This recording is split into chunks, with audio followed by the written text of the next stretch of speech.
कहते हैं अतीत को जानना बहुत जरूरी है। अपने अतीत को जानना खुद को जानने जैसा है, क्योंकि अतीत से ही वर्तमान और भविष्य पैदा होता है। हम अतीत से बच नहीं सकते और ना ही बदल सकते हैं, लेकिन हाँ, अतीत हमारे वर्तमान और भविष्य को अवश्य प्रभावित करता है। अतीत में की गई गलतियों को जान समझ के और उनका विश्लेषण करके हम अपने वर्तमान और भविष्य को बेहतर बना सकते हैं। और अतीत जब बहुत ही दिलचस्प हो, खास तौर पे स्वतंत्रता सेनानियों का हो, जिनका कर्ज इस देश पर बहुत है, तो उसे सुनने में भी उतना ही मजा आता है। तो आज हम एक ऐसी ही सीरीज शुरू करने जा रहे हैं जिसमें हम आपको स्वतंत्रता सेनानियों और शहीदों के कुछ दिलचस्प किस्से सुनाएंगे जो शायद आपने पहले कभी ना सुने हों। इस कड़ी में सबसे पहला नाम है शहीद भगत सिंह का। वैसे तो उनसे पहले, उनके साथ या उनके बाद भी कई वीरों को फांसी की सजा हुई, लेकिन उनमें ऐसा क्या था जो उनको बाकी सबसे अलग करता था? तो आइए आज कुछ ऐसा ही किस्सा हम आपके सामने लेकर आए हैं। आगे जाने से पहले इस चैनल को सब्सक्राइब करें और बेल आइकॉन भी दबाएं ताकि आप आगे भी इस तरह के इंटरेस्टिंग वीडियोस मिस ना करें। बात है सन 1930 की, जब शहीद भगत सिंह ने अपनी सजा बदलवाने के लिए अंग्रेजी हुकूमत को एक पिटीशन लिखी। जी हाँ, आप ठीक सुन रहे हैं, भगत सिंह ने भी अपनी सजा के लिए एक पिटीशन लिखी थी।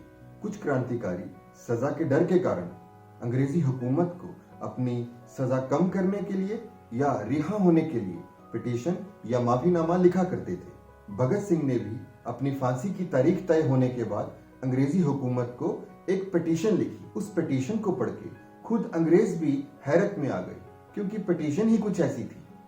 हम आपको इस पिटीशन का सिर्फ सार ही बताएंगे, क्योंकि पिटीशन बहुत बड़ी थी। साथ ही ये पिटीशन अंग्रेजी में लिखी गई थी, जिसका अनुवाद हम हिंदी में कर रहे हैं। सेवा में गवर्नर पंजाब शिमला महोदय, उचित सम्मान के साथ हम नीचे लिखी बातें आपकी सेवा में रख रहे हैं। भारत की ब्रिटिश सरकार के सर्वोच्च अधिकारी वायसराय ने एक विशेष अध्यादेश जारी करके लाहौर षड्यंत्र अभियोग की सुनवाई के लिए एक विशेष ट्रिब्यूनल स्थापित किया था, जिसने 7 अक्टूबर 1930 को हमें फांसी का दंड सुनाया। हमारे विरुद्ध सबसे बड़ा आरोप यह लगाया गया कि हमने सम्राट जॉर्ज पंचम के विरुद्ध युद्ध किया है। न्यायालय के इस निर्णय से 2 बातें स्पष्ट हो जाती हैं। पहली यह कि अंग्रेज जाति और भारतीय जनता के मध्य एक युद्ध चल रहा है। दूसरी यह कि हमने निश्चित रूप से इस युद्ध में भाग लिया है, अतः हम युद्धबंदी हैं। निकट भविष्य में अंतिम युद्ध लड़ा जाएगा और यह युद्ध निर्णायक होगा। साम्राज्यवाद व पूंजीवाद कुछ दिनों के मेहमान हैं। इस युद्ध को ना तो हमने प्रारंभ किया है और ना ही यह हमारे जीवन के साथ समाप्त होगा। यह ऐतिहासिक घटनाओं और मौजूदा परिस्थितियों का अटल परिणाम होगा। हमारा बलिदान उस श्रृंखला की एक कड़ी है जिस श्रृंखला को जतिन दास, कॉमरेड भगवती चरण दास और हमारे यशस्वी योद्धा चंद्रशेखर आजाद के महान बलिदानों ने सजाया है। जहां तक हमारे भाग्य का सवाल है, हम आपसे यह कहना चाहते हैं कि आपने हमें जब फांसी पर लटकाने का निर्णय कर लिया है तो आप ऐसा करेंगे ही। आपके हाथों में शक्ति है और शक्ति ही इस दुनिया का सबसे बड़ा तर्क है। परंतु इस प्रकार आप जिसकी लाठी उसकी भैंस वाला सिद्धांत ही अपना रहे हैं और हमारा पूरा मुकदमा उसी का प्रमाण है। हम ये सिद्ध करना चाहते हैं कि आपके एक न्यायालय के निर्णय के अनुसार हमने युद्ध छेड़ा था और इसलिए हम युद्धबंदी हैं। तो हमारे साथ उसी तरह का व्यवहार किया जाए, यानी हमें फांसी देने के बजाय गोली चलाकर मार दिया जाए।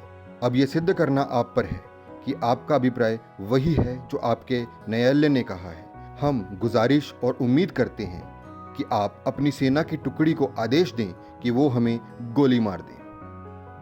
आपका भगत सिंह।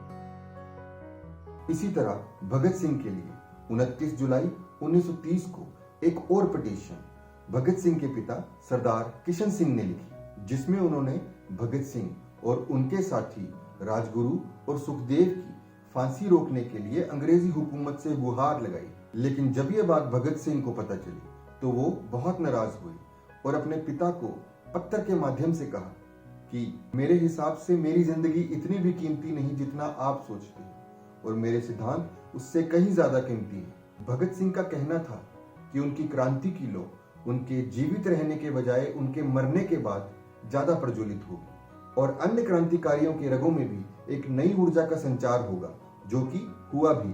तो आप दोनों वाक्यों से जान सकते हैं कि उनकी सोच कितनी विकसित थी और उनका इरादा इतना दृढ़ था कि वो अपनी मौत को भी हंसते हंसते झेल गए, क्योंकि उन्हें लगता था कि देश को उनके जीवन से ज्यादा बलिदान की जरूरत है। अगर आपको ये वीडियो अच्छी लगी तो इसे लाइक और शेयर करें और चैनल को सब्सक्राइब करें। साथ ही बेल आइकॉन दबाना बिल्कुल ना भूलें।